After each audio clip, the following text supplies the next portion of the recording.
రాజకీయం, cinema, గమ్మతి ఇచ్చంత్రాలు, viral అయితున్న వీడియోలు గిట్లా తీరు తీరు వార్తలతోని మన మైక్ టీవీ ముచ్చట్లు తయారుగున్నాయి. చలో సుషిద్దాం పార్రి. అంతకంటే మొదలైతే హెడ్లైన్స్.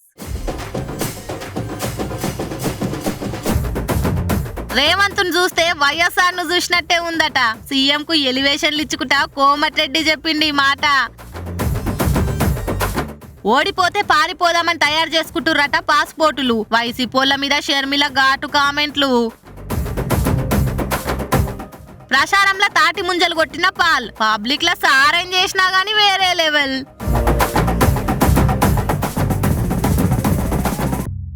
కాంగ్రెస్ ల కయ్యాలు ఎక్కువ, వాళ్ళ దాంట్లో వాళ్ళకే పడది. లోపల కొట్లాటలకే టైం చాలది. ఇంకా బయటి పార్టీలతోని ప్రతిపక్షాలతోని ఏం ఫైట్ చేస్తారు అనుకుంటా కామెంట్లు చేసేటోళ్ళుంటే ఇప్పటి సంది బంద్ చేయుర్రిగా. చిన్న చిత్క లీడర్లు కాదు, కోమటిరెడ్డి వెంకటరెడ్డి అటువంటి లీడర్లే అన్ని మర్చిపోయి అలాయి బలా ఇచ్చుకున్నట్టు పక్క లీడర్ల నోరు నొయ్యంగా మెచ్చుకుంటున్నారు. సీఎం రేవంత్ ను కూడా ఇగో గిట్ల పొగడ్తలతోని పొన్న షెట్టెక్కిస్తుర్రు. ఇది ఎండలు పోయి వానలొచ్చి వాతావరణంలో మార్పులు వచ్చే కాలం అనుకుంటారు గాని అస్సలు కాదు. కాంగ్రెస్ లీడర్లు ఆళ్ళ దాంట్లో ప్రేమలు చూపించి పెనుమార్పులు వచ్చే కాలం ఇది. ఎలక్షన్లకు ముందు నేనంటే నేను సీఎం క్యాండిడేట్ నని గల్లాలు పట్టి కొట్టుకున్నట్టు చేసిన హస్తం పార్టీ నేతలు ఇప్పుడు కలిసుంటే కలదు సుఖం అని వాడుకుంటా ఒకరి మీద ఒకరు పోటీల మీద ప్రేమలు ప్రదర్శిస్తున్నారు. మంత్రి కోమటిరెడ్డి సార్ ఉండి రేవంత్ చూస్తుంటే వైఎస్ రాజశేఖర రెడ్డిని చూసినట్టుంది అనుకుంటా ఇగో ఇట్లా ఒకటిండు. ఢిల్లీ కోసం మంత్రి పదవి అడగలే, 3 ఏళ్ల మంత్రి పదవి వదిలిపెట్టుకున్నాను. నాకు శాఖ గురించి సంబంధం లేదు. ఏ శాఖలో అయినా ముఖ్యమంత్రి గారు నేను ఒక ఫోన్ చేసినా ఒక లెటర్ పంపినా నాకు రెస్పాన్స్ ఇస్తారు. నాకే కాదు, ఏ మినిస్టర్కైనా ఏ ఎమ్మెల్యేకైనా అదే ఫ్రెండ్షిప్ ఉన్నాడు. నేను అందుకనే చెప్పిన గతంలో రాజశేఖర రెడ్డి గారు జ్ఞాపకం వస్తున్నాడు. ఎందుకంటే ఆయన ఎప్పుడు ఫీల్ అయితలేడు, ఇంటికి పోతే క్యాజువల్గా ఉంటున్నాడు. నేను జనరల్గా ముఖ్యమంత్రులు అంటే వాళ్ళు ఒక లెవెల్ అదే సర్పంచ్ వచ్చినాక అదే మాట్లాడుతుండు, మీ పైన గట్టే మాట్లాడుతుంది. సరే మాకంటే రెస్పెక్ట్ అన్న అంటే ఏజ్లో పెద్దగా అన్న కూర్చోంటాడు అని మామూలు సర్పంచ్ ఎంపీటీసీ వచ్చినా అదే నవ్వుకుని మాట్లాడుతున్నాడు. సో దీన్ని బట్టి అర్థమవుతుంది ఎప్పుడు కూడా ఈ పదవి శాశ్వతం కాదు కదా. నువ్వు ఉండే కామన్ మ్యాన్ వచ్చినా రిసీవ్ చేసుకునే విధానం ఆ పద్ధతి బాగుండాలి అంతే. ఇంటున్నారా ఏ తీరు ఎలివేషన్లు ఇస్తున్నాడో. మరి మొన్న ఎలక్షన్ ప్రచారంలో మాట్లాడుకుంటా నా తర్వాత సీఎం అయ్యే అర్హత ఉంది కోమటిరెడ్డి వెంకటరెడ్డికే అని సీఎం రేవంత్ చెప్పి సపట్లు కొట్టించుకున్నాడు కదా. ఇక ఆయన గంత తెలివిచ్చి మాట్లాడినప్పుడు మనం కూడా అదే రేంజ్ లో మాట్లాడితేనే మంచిగా ఉంటది. రేపో రయ్య పెరుగుతూనే ఉంటది అని అనుకున్నాడో ఏమో గానీ ఇక ఇట్లా అనుకొచ్చిండేమో అనుకుంటా కామెంట్లు చేయబట్టిగా కోమటిరెడ్డి కొత్త కాంప్లిమెంట్లైన జనాలు. అన్నంటే వాడతలేదు కాబట్టి, వైసీపీతోని వైరం ఉంది కాబట్టి కాంగ్రెస్ క్యాండిడేట్ల ఖచ్చితంగా షర్మిల ఏదోటి అంటనే ఉంది. రోజేం పట్టించుకుంటాం తి అని జనాలు లైట్ తీసుకునే ఛాన్సే ఇస్తలేదు షర్మిలక్క. డే బై డే డోసు పెంచుకుంటా ఇదెక్కడి మాసక్క అనిపించేటట్టు కౌంటర్లు కామెంట్లతోని వార్తలు అల్లుంటుంది. ఈసారి అయితే ఏకంగా జగన్ దేశం విడిచిపోతందుకు తయారైతుండ అనుకుంటా గిట్లా మాట్లాడుకొచ్చింది. ఏపీ ఎలక్షన్లు ఏమో గానీ ఇంట్లో కొట్లాటలు అన్నా చెల్లెళ్ళ లొల్లులు పాలిపగలు అన్ని బయట పడుతున్నాయి, బట్ట బయలై బజార్లో పడుతున్నాయి. ఇప్పటికే జగన్ అవినాష్ రెడ్డి పేరింటనే ఫైర్ అవుతుంది చెల్లె షర్మిల. కడప ఎంపీగా వైసీపీకి వెళ్ళి అవినాష్ రెడ్డి నిలబడే వరకలా పోటీగా కాంగ్రెస్ కెళ్ళి కడప ఎంపీ క్యాండిడేట్ గా బరిలోకి దిగింది కదా. ఇక ప్రచారంలో నేను పలానా పని చేస్తా, ఈ హామీ అమలు చేస్తా, నాకు ఓటేర్రి అనే దానికంటే జగన్ ను తిట్టుకుంటా బాబాయిని చంపిన వాళ్ళు మళ్ళా గెలుస్తారా అనుకుంటా ఆలం తిట్టుడుతోనే మెజార్టీ తెచ్చుకోవాలని చూస్తుంది అనుకుంటా పక్క పార్టీలు కూడా వంకలు పెట్టి తిడుతున్నారు. ఇది ఇట్లుండగానే ఇవాళ కడపలో మాట్లాడుకుంటా అవినాష్ రెడ్డి నడుచుకుంది షర్మిల. అవునండి, వాళ్ళే అధికారంలో ఉండాలి, వాళ్ళే గొడ్డలి తీసుకొని అందరినీ వాళ్ళకి అగేన్స్ట్ గా ఉన్న వాళ్ళందరినీ నరికేయాలి, వాళ్ళే సింగిల్ ప్లేయర్ గా ఉండాలి. ఇదేనా భారతి గారి స్ట్రాటజీ? ఇదేనా? అంతే కదా, గొడ్డలితో మిగతా వాళ్ళందరినీ నరికేయండి, మీరే సింగిల్ ప్లేయర్ గా ఉంటారు. అప్పుడు ఈరోజు అవినాష్ రెడ్డి గారు ఊరు దాటిపోవడానికి ఇక ఓటమిని ఒప్పుకునే పరిస్థితికి వచ్చి పాస్పోర్ట్లు కూడా తయారు చేసుకుంటున్నారు. ఆయన ఊరి దాటిపోవడానికి ఎలా అయితే నేను తప్పించుకొని పోగలను, నేను ఓడిపోతే నా అరెస్ట్ ఖాయం అన్న పద్ధతిలో ఉంది వాళ్ళ పరిస్థితి. ఇప్పుడు ఓడిపోతారన్న భయంతో ఊరు దాటి పారిపోయేందుకు తయారైతున్నారు, పాస్పోర్ట్లు కూడా రెడీ చేసుకుంటారని చెప్పుకొచ్చింది. అక్క ఈటితోనే ఆగలేదు, ఎంపీగా ఓడిపోతే అరెస్ట్ తప్పదన్న భయంతో నుండు అవినాష్ రెడ్డి వాళ్ళే సింగిల్ ప్లేయర్ గా ఉండాలని వైఎస్ భారత్ ఆలోచన.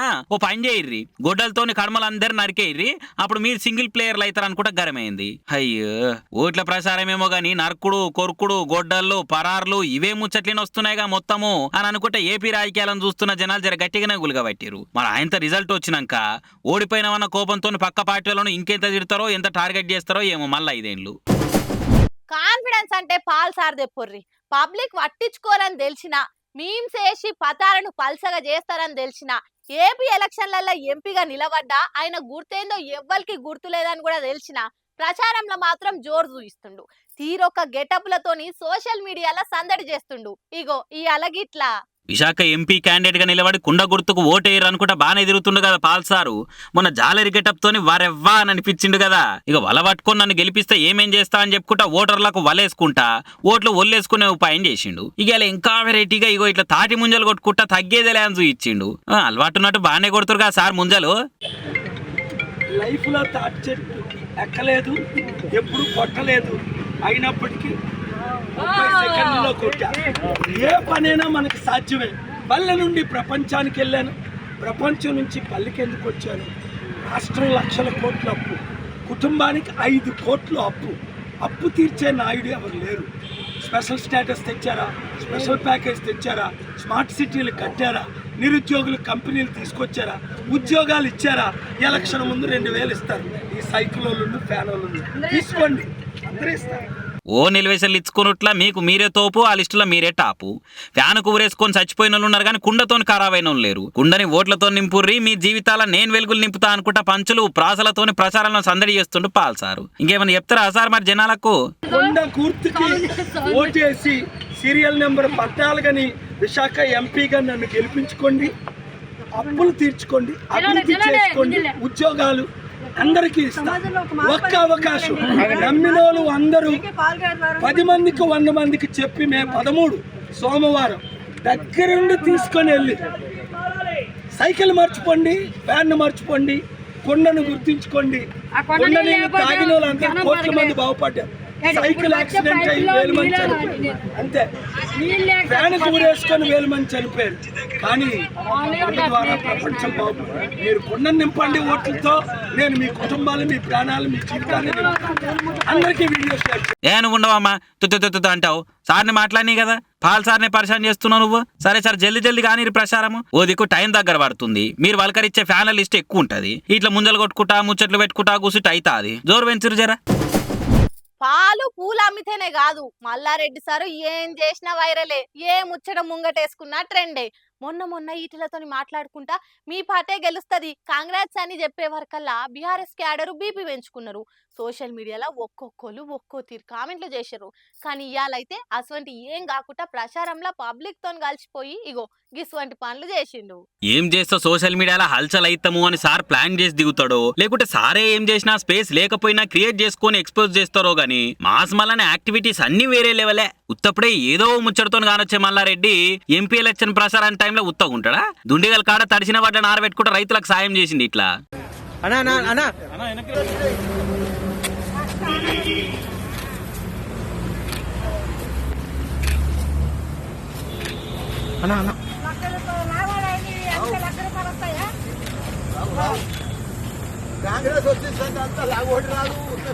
ఏదో ఎట్టికొచ్చి ఎలక్షన్ ప్రచారం చేసి వెనకకు మళ్ళీ పోతే ఏం మంచిగా ఉంటది, మన మార్కేముంటది అని అనుకున్నట్టున్నాడు మళ్ళన్న. మనల్ని ఎవడరా ఆపేది అన్నట్టు ఇట్లా చేసిండిగా. ఇక ఈ వీడియోలు మంచిగానే వేరే వరకలా చిగా మాట్లాడే వాళ్ళని ఎండగట్టాలన్నా, ఎండిన వడ్లను ఆరబెట్టాలన్నా, మళ్ళీ తర్వాత ఎవరైనా అనుకుంటే కామెంట్లు చేయబట్టిగా ఈ వీడియోని చూసిన వాళ్ళు.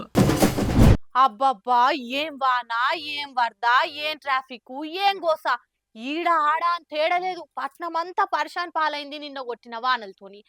మొన్నటి దాకా ఏమెండ ఏం ఉడుకు, 4 షిన్కులు రాలితే మంచిగుండు అనుకున్నోలే వాన నాన్ స్టాప్ గా దంచి కొట్టే వరకల్లా ఏం వానిది అందిట్టుకున్నారు. అంత తిప్పలైనవి మరి వానతోని. మొన్ననే చెప్పినాం కదా, ఇప్పుడు మా సూరన్నను ఎంతెంత తిడుతుర్రో అంతంత కరువైతాడని. అనుభవించిర్రు కదా నిన్న వానల, సల్లగా ఎంజాయ్ చేసుకుంటా పోయిర్లే. మొన్నటిదాకా ఎండ పాడుగాను ఏం ఉడుకుతుంది అని తిట్టుకున్నోళ్ళు ఇప్పుడు వాన సల్లగుండా ఏం వానిది అనుకుంటా ఆగమాగం అయ్యిర్రు ట్రాఫిక్ లా.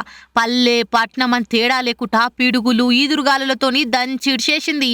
ఇక పట్నంల పరిస్థితి అయితే మరీ అధ్వానమైంది. రోడ్ల మీద నీళ్లు నిలిచి బండ్లు కార్లన్నీ మునిగిపోతే తొవ్వపొంటి పోతున్న పెద్ద బస్సులు లారీల నీళ్లు జొర్రి తానాలు చేసినాయి బండ్లన్నీ. వాన నీళ్లకు మోర్లన్నీ నిండిపోయి ఆ నీళ్లు ఈ నీళ్లు కలిసి ఏడజూడు గలీజ్ వాసనతోని నెత్తి కొట్టుకురు పబ్లిక్ అంతా పాపం. సాయంత్రం 4 గంటలకు ఆఫీసులకు వెళ్ళినోళ్ళు రాత్రి 11 అయినా ఇళ్లకి చేరలే, అంతగనం ట్రాఫిక్ నిండిపోయింది. మళ్ళా రోడ్లన్నీ ఎక్కడ ట్రాఫిక్ తో నిండిపోయి గంటల కమానం యాష్టపడ్డారు అంతా. పోని ఇళ్లల్లో చేరినాక నాన్న నిమ్మల ముందా అంటే అది లేదు. అర్ధమరాత్రి ఎన్ని గంటలకు వచ్చిందో ఆ కరెంట్ వాళ్ళకే తెలవాలిగా. వానల దడిచి అదే ఉబ్బరంలా గట్లనే వన్నారు పాపం పసి ఓరలు చిన్న పిల్లగాండ్లతోనైతే మస్తు తిప్పలైంది. వాన వరదలతోని ముప్పు తిప్పలు పడుతుంటే కరెంట్ లేక ఇంకెక్కువ పరిశాన్ అయింది. ఇక ఈ ముచ్చట ఇట్లుంటే ఈ చెడుపు వానలు రైతన్నలకు తీరని నష్టం చేసినాయి. చేతికొచ్చిన పంట నాశనమైంది. అప్పుడే కోసి అమ్మకానికి ఎండబోసిన ఒడ్లు కొట్టుకపోయినాయి. మొత్తం మీద ఈ వాన జయంగా రైతన్నల నోట్ల 7 దోషుల మన్ను పడ్డట్టయింది. ఇప్పటికే వడదెబ్బకు పిట్టెల్లెక్క రాలిపోయేటోళ్లు నిన్న పిడుగులు పడి కొమ్మలిరిగి బానే మంది జీవిడిచిర్రు. ఇట్లయిందిగా నిన్నటి వాన దెబ్బకు మొత్తం కింద మీద అయింది వాతావరణం అంతా. ఇవి ఇప్పట్లో వచ్చే వానలు కాదట, ఇంకా ఓ వారం దినాల దాకున్నాయట. జర పైలంగుండుర్రిగా ఏమంటున్నాం.